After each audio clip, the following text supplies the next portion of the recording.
एक दिन एक सेठ जी की दुकान पर एक गरीब व्यक्ति सामान लेने आया। जब उसने अपनी जरूरत का सामान लिया तो पता चला कि उसके पास जो पूरे पैसे का बिल बन रहा है उससे 10 रुपए कम है। सेठ जी ने जैसे ही ये सुना कि उसके पास 10 रुपए कम है तो उन्होंने सीरियस होते हुए यानी गंभीर होते हुए कहा, हम हमारे यहाँ उधार नहीं देते, अगर तुम्हारे पास पैसे कम है तो मैं कुछ सामान कम कर देता हूँ।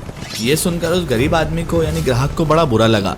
वो नाराज होकर बोला, सेठ जी मेरे घर में 3 दिन से चूल्हा नहीं जला है, मेरा पूरा परिवार भूखा है, हम फाके कर रहे हैं और आपको बस अपने रुपयों की वो भी 10 रुपए की चिंता है। सेठ जी ने उसे गौर से देखा और शांत स्वर में कहा, तुम 5 मिनट यहीं रुको, मैं यूं गया और यूं आया। इतनी देर में सेठ जी घर से भोजन की एक शानदार थाली ले आए। सेठ जी बोले, पहले तो तुम सबसे पहले यहाँ पर शांति से बैठकर पेट भरकर भोजन कर लो और जाते समय अपने बच्चों के लिए भी कुछ खाना लेते जाना। वो व्यक्ति भावुक होकर सिर झुकाए भोजन लेकर चला गया। जब वो चला गया तो सेठ जी का बेटा जो ये सब देख रहा था वो जिज्ञासु स्वर में बोला, पिताजी ये कैसा व्यवहार था?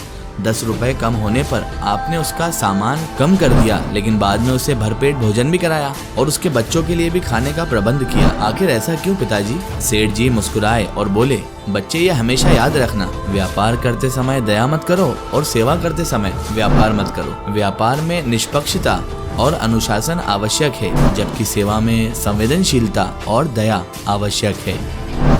आप अगर सेठ जी की बात से सहमत हैं तो कमेंट में जरूर बताएं।